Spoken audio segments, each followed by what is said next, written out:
I am in such a good mood today. There was free coffee in the teacher's lounge. And today, more than any other morning, it was definitely needed. I was kind of MIA for the weekend. Graham, he had a tournament down in St. Louis. So we got there Friday, got home pretty late yesterday. And those of you that know me, you know that I'm a man of routines. And when those routines get broken, I'm whooped. I'm tired. But it was a wonderful weekend. I love spending time with my family. But anytime you have some of that one-on-one time with either your wife or your boys, it is special. And Graham and I had a great time. It was in St. Louis. And on Saturday, the Cardinals game was canceled. It was postponed. They had a doubleheader yesterday because it was raining cats and dogs. Now, there was no thunder, no lightning, but we just kept on playing on. And once you got done with your games, it was back to the hotel, get things dried out a little bit for the next game, which is a wonderful time. Graham's teammates, I really enjoy the boys on that team. Just fun kids to be around. They're nice. They're polite. They have that crude, middle school behavior that all kids have, but just a joy to be around, and the parents as well. I always enjoy spending time with them. So a great weekend, even though I was out of my routines, boo-hoo, I know, and did not get as much sleep as I normally do. So what do we got going on here today? Let's do this week's lesson plan. All right, so today's the home run challenge, and I think Matt Olson had one home run yesterday. BC, he was all excited because he had Olson, I believe, he had Riley. We had both Braves players, but he had two during the game yesterday. But I'm going to start to make a move this week, folks, and I'll get to that here in a little bit. Tomorrow's going to be some game day football. Wednesday's a mail day. Zach's Collections, he sent me a big box. I don't know if it's a big box of gum. If it is, we are in big trouble, but I'm going to open that on Wednesday. Thursday is going to be a pack battle. You're going to want to see who I'm going to take on this week here. And Friday, of course, will be downtown hunting. All right, class is in session. Today is Monday, May 5th, lesson 161.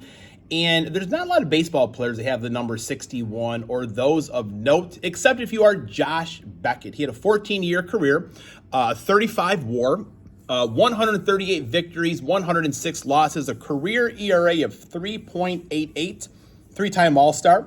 Two-time World Series champion. He was a ALCS MVP and a World Series MVP. A few injuries in his career along the way there that a lot of pitchers have, but phenomenal career. NFL-wise, not a whole lot of players there that I have not talked about before, so we went to baseball for our number 61. In 1904, Cy Young became the first modern baseball player to throw a perfect game, a 3-0 game against the Philadelphia A's. And in 1919, Tony Candero was born, and he was a Green Bay Packer from Chicago, Illinois, and his nickname was the Gray Ghost of Gonzaga. Now, you really don't think of Gonzaga being a football school, but back then it was. I always think of basketball these days, but he is a Hall of Famer, won one championship with the Green Bay Packers, and was named to the All-40s team. And here's how good he is. A lot of people may not realize how good Tony was, but he's one of 6 numbers that have been retired by the Green Bay Packers. His number 3 is retired. All right, so I think that is it. So this week, home run challenge. I'm making my move this week, and I am going with the player that is, where's my other note set here? I'm going to have to rely on my memory. This player is facing the Diamondbacks and the Marlins. Now, Diamondbacks giving up 46 home runs in 34 games. That's not good if you're a pitching staff. The Marlins, I think, here it is right here. The Marlins, they've given up 45 home runs in 33 games. Not good. Who is this player? Shohei Ohtani.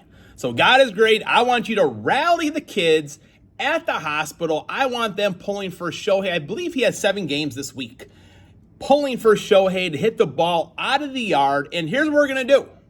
Kids, every time Shohei hits a home run this week, I'm going to put a Shohei Ohtani card in a pile, and I'll send them off. And Ken, you can pass those out to the kids. That's a good deal. Who is going to vote or root against Shohei Ohtani this week? Not me, that's for sure. Class is dismissed.